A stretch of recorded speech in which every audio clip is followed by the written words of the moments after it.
हर महादेव, जय श्री राम, भारत माता की जय। का हाल बा हो कि तबले हम तीनों राज्य के बाद कांग्रेस से जरूरी कहब कि जिंदगी झंड बा भैया हो। अब वो घमंड बा, तीनों लुटा गई, खुद एकदम टांगे टूट चुकी है पाकिस्तान की।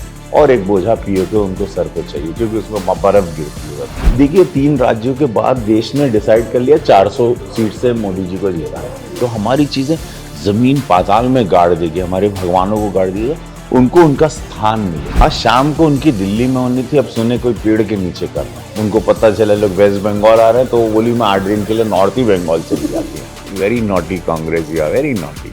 अब मेरे प्रधानमंत्री स्लीपर चप्पल में, हवाई चप्पल में तो नहीं चलेंगे। तो छवि कि हमारा देश दरिद्र नहीं, हम लोग 75 से 77 सीट जीत जाएंगे लोकसभा में उत्तर प्रदेश से। गारंटी वर्ड है ना, मोदी गारंटी। वैसा छप से सबके साथ छाती पे छप गया। अरे नजर न केकरो लग जाए, हमारे मोदी जी पे, योगी जी पे, डबल इंजन सरकार, भारत माता पे। एगो नींबुआ 2-4 गो मरचा लटकाला चोटी में।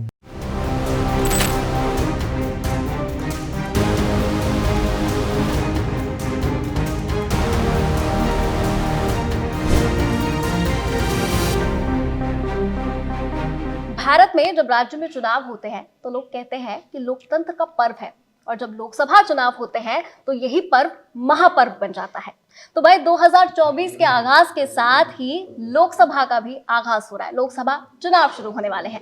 इसी के लिए भाजपा सांसद रवि किशन आज हमारे साथ मौजूद हैं, हमें बताएंगे कि भारतीय जनता पार्टी की कितनी तैयारी है इन चुनावों को लेकर। लेकिन अगर इंट्रोडक्शन में सिर्फ इतना कह दूंगी कि भारतीय जनता पार्टी के सांसद हैं तो भाई लाखों करोड़ों फैंस नीचे कॉमेंट सेक्शन में, तो दोबारा इंट्रोडक्शन दे देती हूँ और बता देती हूँ कि लाखों करोड़ों दिलों पे राज करने वाले भारतीय सिनेमा के सुपरस्टार और भारतीय जनता पार्टी के सांसद रवि किशन आज एबीपी लाइव पर एक बार फिर हमारे साथ जुड़े हैं। सर, बहुत बहुत स्वागत है आपका हमारे एबीपी लाइव के सभी दर्शकों को, हाँ, कई मिलियंस में देखे। जी सर, जनता ने बहुत प्यार दिया। पहले भी जब आप हमारे प्रणाम करता हूँ सभी को। हर हर महादेव, जय श्री राम, भारत माता की जय। का हाल बा हो। क्या बात है सर, बस अब देखिए कमेंट में रिप्लाई आ जाएगा आपके सवाल का। सर, सबसे पहला सवाल मेरा यही है, 3 राज्यों में भारतीय जनता पार्टी ने प्रचंड जीत हासिल की। सर, लोकसभा चुनाव से पहले लोग इसे सेमीफाइनल की तरह देख रहे थे, अब सेमीफाइनल तो जीत लिया है सीधा सीधा, तो अब फाइनल की क्या तैयारी? देखिए, ये यशस्वी प्रधानमंत्री मोदी जी की जो दूरदृष्टा सोच है, वो एक $5 ट्रिलियन की सोच या विकसित भारत बनाने की, नया भारत, उसमें प्रभु राम का मंदिर भी, तो एम्स भी, फर्टिलाइजर है, सड़क है, बेटियों को सुरक्षा, एजुकेशन है, चंद्रयान पे जाना भी है। तो अनगिनत जो चीज़ें अर्जित की इस भारत ने, जो कभी नहीं की थी, ना सोची थी, वो देख के आज पूरा देश उनको 3 राज्य, मोदी जी को, जहाँ पे विधानसभा का चुनाव, लेकिन मैं चूंकि प्रचारक रहा हूँ, मैं राज्यों में गया हूँ सब जगह, वहां पर मैंने स्ट्रेंज कि मोदी जी के नाम पर लोग, ये उनको ये नहीं जानना है कि कौन मुख्यमंत्री, कौन विधायक बनेगा, कौन सांसद बनेगा, कौन आया। मोदी जी के बारे में बताइए, उनकी निस्वार्थ सेवा के बारे में आप बताइए कि उनके पास स्वयं का कुछ नहीं है, उन्होंने अपना सर्वस्व जीवन इस देश को, इस भारत माँ को बनाने में लगा दिया, लगा रहे हैं। और उनकी सोच बहुत विराट है, उनका दृढ़ निश्चय और उनका डिसीजन टेकिंग जो है बहुत डेयरिंग है। वो डेयरिंग वाले शब्द जो मोदी जी का है, उसको देश बहुत प्यार कर रहा है कि चाइना भी कांपता, पाकिस्तान भी कांपता, जो भी विरोधी ताकतें हैं सबको झुकना पड़ता है। वर्ल्ड समिट में बुलाया जाता है, G20 को रिप्रेजेंट कर रहे हैं, वर्ल्ड समिट में उनको अग्रणी पोस्ट पे रखा जाता है, सबसे पहले बोलते हैं। बड़े बड़े डिस्प्यूट में उनको, बड़ी कंट्रीज के, वो यूक्रेन वॉर रही जहाँ पे उनको बिचौलिया बनाना की। तो एक लेवल अपने पीएम का हमने इस भारत में 75 साल में नहीं देखा था, जो 2014 से भारत देख रहा है कि शौचालय, प्रधानमंत्री आवास, अनगिनत चीजें जो पूरे देश को कंठस्थ याद है कि क्या क्या योजनाओं से मेरा भारत और 370 हटने से जनता इतनी खुश है कि क्या बताएं। क्योंकि आपने विश्व की राजनीति की बात छेड़ी कि आज जो भारत का नाम है वो विश्व भर में गूंज रहा है, और उसके कारण है प्रधानमंत्री नरेंद्र मोदी। कहीं ना कहीं आज संसद में भी एक कुछ ऐसा एपिसोड हुआ, क्योंकि बात जम्मू कश्मीर पर संसद में चल रही थी, तो सीधा सीधा गृह मंत्री अमित शाह ने कह दिया है कि पीओके हम लेकर आएंगे। पहले भी उन्होंने संसद में कहा था, लेकिन अब क्योंकि चुनाव होने वाले हैं तो उनका ये जो स्टेटमेंट है, इसे ऑपोजिशन भी आप कह लीजिए, ये जनता भी कह लीजिए, बहुत सीरियसली लेती है। क्या ये आने वाले लोकसभा चुनाव के लिए एजेंडा सेट है नहीं भारतीय जी, जनता पार्टी का? भाई उन्होंने कहा पंडित नेहरू जी की दो मिस्टेक्स रही, आज जिन्होंने उसको गिनवाया, नहीं तो पीओके नहीं जाता। सीज फायर अगर वो पंडित नेहरू जी नहीं बोलते जब लड़ाई के वक्त पाकिस्तान में, तो वो पाकिस्तान ऑक्युपाइड कश्मीर है, वो ऑक्युपाई किया हुआ है, वो हमारे भारत का अभिन्न हिस्सा है, उसको भारत में रहना चाहिए। और पीओके उसके पास है, ये बहुत दुखद है, पीड़ाजनक है। आज हम लोग इतने विराट और शक्तिशाली हो चुके हैं, और गृह मंत्री जी ने बहुत सत्य कहा है कि पाकिस्तान ने जो कश्मीर हम लोगों का ऑक्युपाइड किया है उसको हमें वापस आ जाना चाहिए, और बहुत प्रेम से दे देना चाहिए उनको भी, पाकिस्तान को भी, क्योंकि उनसे अपना देश समझे नहीं जा रहा है। एक्स्ट्रा बर्डन क्यों पीओके का लेके, वो बोझा लेके, खुद ही देश में उनकी बहुत दिक्कतें हैं, अनाज की, राशन की, अनाज से एक और लादे में बोझा कंधे पे, खुद ही एकदम टांगे टूट चुकी है पाकिस्तान की, और एक बोझा पीओके उनको सर पे चाहिए, क्योंकि उसमें बर्फ गिरती है। बस उनको प्रेम से देना चाहिए। हम लोग देखिए कश्मीर को कितना सुंदर प्रधानमंत्री मोदी जी और गृह मंत्री अमित शाह जी ने बना दिया। फिल्में की शूटिंग हो रही है, थिएटर सिनेमा हॉल खुल गया, मॉल है, लड़कियां वहाँ रैप गा रही हैं, रैपर्स बन चुकी हैं।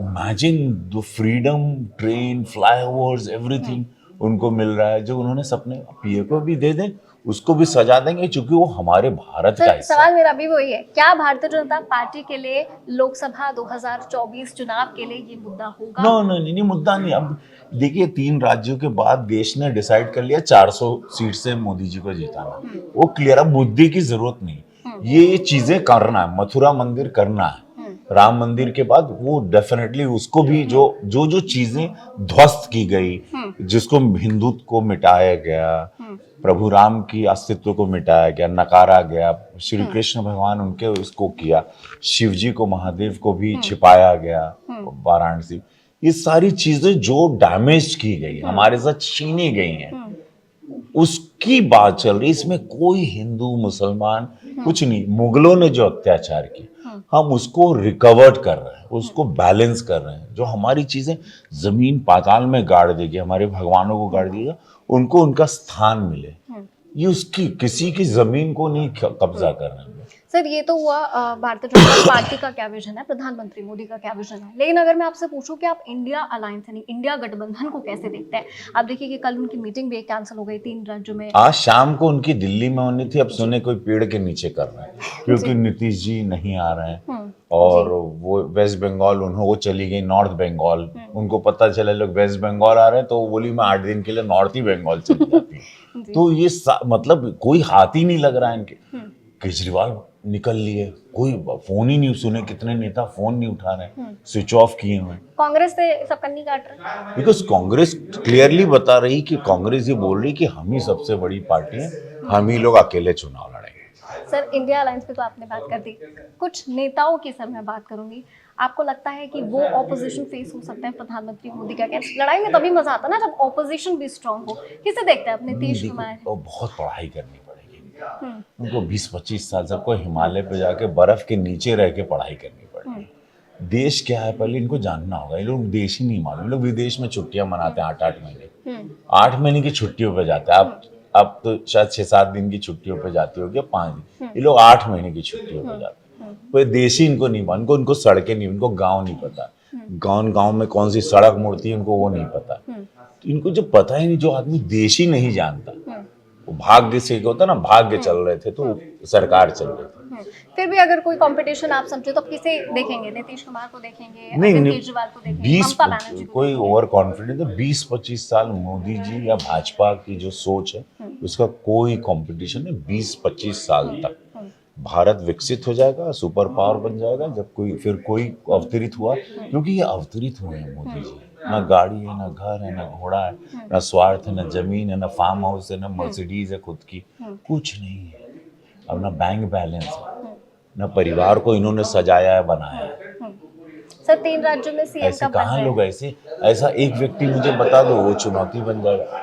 बड़ा नेता में ऐसा मुझे एक आदमी बता दो जिसने खुद कभी कुछ किया ही नहीं, ऐसा एक बता दो, मैं चुनौती। ऑपोजिशन तो सवाल उठाती है प्रधानमंत्री मोदी क्या 45 साल की राजनीति, 45 साल की राजनीति, 45 साल पोस्टर चिपकाने से लेके प्रधानमंत्री बनना, चाय बेचने से लेके प्रधान, 45 साल का देश को घोंट के पिया है। दुख दर्द गरीबी, गरीबी से गरीबी परिवार में पैदा होके यहाँ पर इस स्तर पे पहुंचे, ये बहुत दूर की सोच है। सर ऑपोजिशन तो गिनाती है कि मोदी जी इस गाड़ी में घूमते हैं, मोदी जी के कपड़ों पर इतना खर्चा ये होता है। प्रधानमंत्री जी का जो प्रोटोकॉल होता है वो अपने देश के प्रधानमंत्री अब खटारा गाड़ी में तो नहीं घूमेंगे, क्योंकि अपने देश का पूरा प्रोटोकॉल बताना, ये दुनिया उसी चीज को देखती है कि मेरे प्रधानमंत्री, आज पूरे विश्व को विश्वास हो गया है। अब लोग हजारों करोड़ों का फंड कर रहे हैं शेयर मार्केट में, सुने वाइट पीपल लोग तीनों राज्य जीतने के बाद इन्वेस्ट कर रहे हैं। बाजार सेंसेक्स का लेके शेयर का क्या उछाल मारा है। अब मेरे प्रधानमंत्री स्लीपर चप्पल में, हवाई चप्पल में तो नहीं चलेंगे,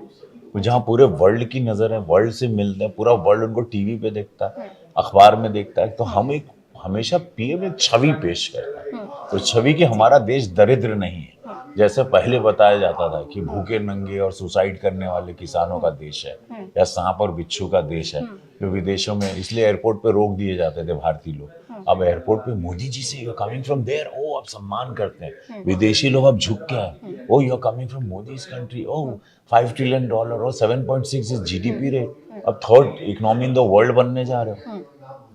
सर मेरा आखिरी सवाल, क्योंकि आप गोरखपुर से सांसद भी हैं, कहीं ना कहीं एक देखा जाए तो उत्तर प्रदेश एक बहुत बड़ा राज्य है और वहाँ से आने वाले सांसद जब संसद में बैठते हैं तो उसका प्रभाव पड़ता है लोगों पर। उसका एक कहते हैं ना, जब लहर चलती है तो उसका बहुत प्रभाव पड़ता है। तो क्या उत्तर प्रदेश की राजनीति लोकसभा में, क्या आपको लगता है उसका प्रभाव पड़ेगा? क्या लोगों के ऊपर जो बीजेपी लहर यूपी में रही पिछले कुछ सालों में, उसका योगी आदित्यनाथ के नेतृत्व में जो भी काम हुए, क्या लोकसभा में उसका फायदा मिलेगा? योगी जी ने माफिया, मलेरिया, मच्छर, इंसेफ्लाइटिस बीमारियां, उससे दूर बेटियों की सुरक्षा व्यवस्था, सड़क, बिजली, इंडस्ट्रियल एरिया, हाँ पूरे उत्तर प्रदेश को बना दिया। अनगिनत एयरपोर्ट, रेलवे स्टेशन से लेकर सारी मोदी योगी डबल इंजन की सरकार ने जो अद्भुत कार्य किया, उसका विश्वास जन जन में।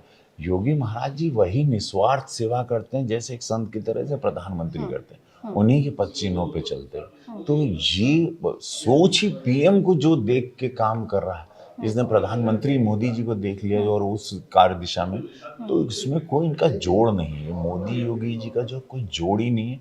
जो हिसाब से सरकार 25 करोड़ की आबादी, एक अपने आप में बहुत बड़ा देश है, उसको इतने शांति से पूर्वक चला के एक मिसाल, एक नजीर पेश किया पूरे देश के सामने। तो इसका रिजल्ट आप देखेंगे कि हम लोग 75 से 77 सीट जीत जाएंगे लोकसभा में उत्तर प्रदेश से। जो हम दिख रहा था 70-72 जीतेंगे तीनों राज्यों के चुनाव के बाद। अब लग रहा है कि हम लोग मनोबल बढ़ गया है पार्टी का। नहीं, जनता में विश्वास बढ़ता जा रहा है। मोदी गारंटी, ये मोदी जी की गारंटी वर्ड है ना, मोदी गारंटी, वैसा छप से सबके साथ छाती पे छप गया है कि हम खड़े रहेंगे, 41 मजदूरों को बचा भी सकते हैं, अरे मोदी गारंटी, ऐसा हो गया।